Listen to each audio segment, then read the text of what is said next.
Do you think doctors are too quick to prescribe medication for mental health issues? Now, I'm not talking people who have had lifelong mental health struggles or are in a mental health crisis. I'm talking about, yeah, average Joe that goes to the doctor and says, I think I'm feeling a little bit of anxiety.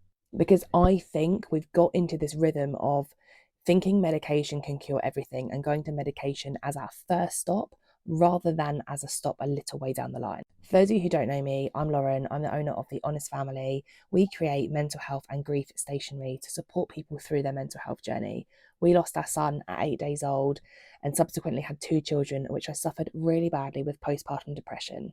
As you can imagine, I speak to a lot of people who are struggling with their mental health. And if you know anything about the mental health system, you'll know that it is really broken and it is a complete postcode lottery. A huge percentage of the people that come through to me after speaking to a doctor have been pushed out of the door with medication within 5 minutes of their appointment, maybe put on a waiting list for talking therapies, which could be anywhere from 2 weeks to 50 weeks waiting.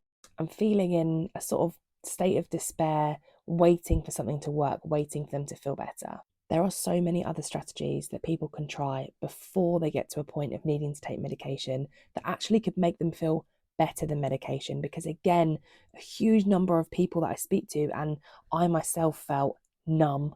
I didn't feel better. I didn't feel as sad as I did before I was taking the medication, but I didn't feel happy. I didn't really feel anything at all. And a lot of people think that's better than just feeling sad all the time. So they just stay at that baseline of feeling nothing or feeling a little bit numb. But it doesn't need to be like that. Now, I create mental health stationery and I'm a huge advocate for journaling, but that isn't just me saying that it's good. Our notepads are recommended by therapists, and there is huge evidence base for showing that writing changes the way that your brain processes stress. So they did a test where they put people inside an MRI scanner and they had them write down how they were feeling and whether they wrote really long sort of essays or song lyrics that resonated with them. It changed the way that their brain was processing stress. So it really is good for you. Now, you don't have to buy my mental health stationery. I'd love it if you did and if you think it would be helpful, but you could write down your feelings anywhere on the back of an envelope, on a scrap of paper, write them down, get them out of your system, and hopefully you can start to process them and help yourself feel better. So many other things you can do: exercising, try moving your body. I know the last thing you want to do when you're feeling really rubbish is get out and go to the gym. It doesn't have to be like that. Maybe go with a friend, go for a walk, put some music on. I always find music is such a motivator. I've got a playlist of really feel good songs that I put on and just go for a walk when I'm feeling a little bit overwhelmed. And if you're brave enough, maybe try an ice bath or a cold shower.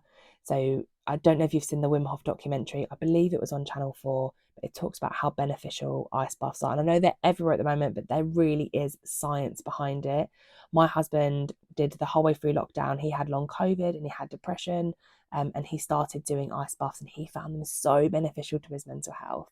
So he likes to call it a control alt delete. He says he gets a control alt delete when he puts his head under into the ice bath. He said, I just don't think about anything. All those racing thoughts just go away. So it's a really good one to try as well. And you can try it for free at home. Just at the end of your shower, switch your shower to cold. And you can do it gradually as well. So going from hot to sort of warm and then to a bit cold. And as we head into summer, that'll be much easier to do. I'd love to know your thoughts on this. Please do feel free to leave them in the comments. Do you believe that we're over medicating? Do you believe that we're doing the right amount of medicating? Do you just completely disagree with everything that I've said?